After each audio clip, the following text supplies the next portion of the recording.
Hey everyone, it's Rihanna and welcome back to another video. Today I'm going to be doing a review on the movie Pride and Prejudice and Zombies. Now this is a film I was highly anticipating. I'm a big fan of the 2005 film with Keira Knightley, Pride and Prejudice, big fan of the original story by Jane Austen, which is the novel that the film is based off of, and this film, Pride and Prejudice and Zombies, is a spoof version of the original story, hence the title Pride and Prejudice and Zombies. So if you didn't already know, the original story of Pride and Prejudice by Jane Austen is about the Bennet sisters, the main one being Elizabeth Bennet. In this movie she's played by Lily James, and they're living in the 1800s in the countryside of England. And in Pride and Prejudice their main goal is to get husbands, but Elizabeth Bennet is very reluctant to get a husband because she believes that she doesn't need a man to define her. And in this one, that's the same type of premise, but the main thing in Pride and Prejudice and Zombies is that they are trained in combat, and rather than them wishing to get husbands, they just wish to survive the zombie apocalypse that is upon them. Now it seems like a really stupid concept, taking a classic novel, Pride and Prejudice and Zombies, set in the 1800s, set in the countryside of England where everything is proper, and throwing zombies in it. Is it a stupid idea?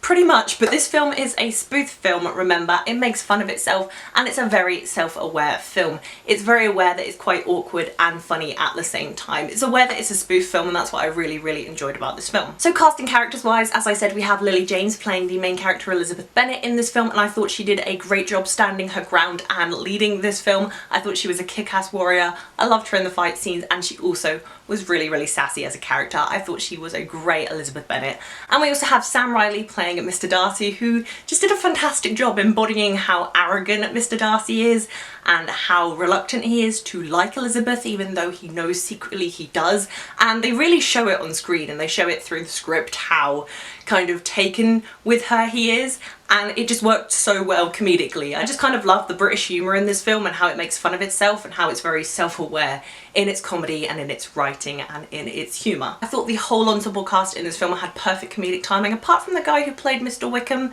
but maybe that's because I don't like Mr. Wickham at all as a character. I just hate him. For me, the standouts in this film were definitely Lily James as Elizabeth Bennet. I thought she did a great job, and also Sam Reilly as Mr. Darcy. I think they really capture the characters from the original novel. The best character and the most funny character in Pride and Prejudice and Zombies is Mr. Collins, played by Matt Smith, who is just fantastic in this film. He just has so many great comedic lines and he delivers them perfectly. He says scones more than once, and it's a great scene, and I just love the cheesy humour in this film. I can't get enough of it. As the main storyline in Pride and Prejudice and Zombies does closely follow the plotline of Pride and Prejudice, there could have been more zombies in this film. It feels like they just added it in just to get a male audience interested in this film. It feels like it's a Pride and Prejudice film with comedy, with kind of a few zombies in there, with some badass action scenes killing the zombies, and especially towards the end there was this really climactic epic ending scene that was going to happen, and it was just very disappointing and anticlimactic. That's a really big problem I had with this film. Speaking of the action scenes, there are some really badass action scenes. I love seeing the badass women slay things in their costume, drama, dresses, and that's all I want to do from now on, is dress in pretty dresses, get a sword and slay things. I guess the only problem I had with the action scenes were obviously there wasn't enough of them slaying these zombies, and there were some weird shot types where it would be from the perspective of the zombie and it would be very blurry, and it just seemed like very out of place being in this film. I love how they intertwine the 1800s politics in with the zombies. I found it really interesting and entertaining to watch. Like, you have the normal Pride and Prejudice talk where it's all about them finding husbands, but then the next scene they'll talk about how the zombies are going to be defeated.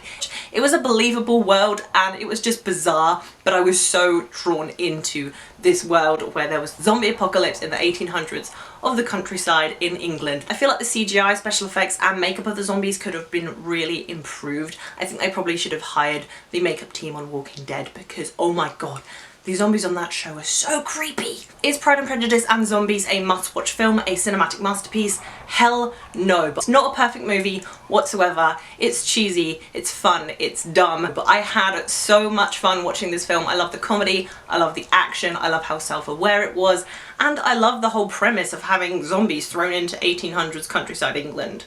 Like, that would have made history classes so much better in high school. It's just the fact that it needed more zombies, and it was quite anticlimactic, that lets this film down. However, I had so much fun watching Pride and Prejudice and Zombies that I would go see it again. You might not love this film, but I certainly did, so I'm going to be giving Pride and Prejudice and Zombies a win. If you've seen Pride and Prejudice and Zombies, let me know what you thought of it down below in the comments, and what is your favourite zombie film. If you like this review, please be sure to give it a thumbs up, and if you haven't already, please subscribe to my channel. I'll be putting on lots more TV reviews and movie reviews for you guys very soon. All my social media links, including my Twitter, Facebook, Instagram and Letterboxd, will be down below in the description. Thank you guys so much for watching. That's all I have for you today. Bye!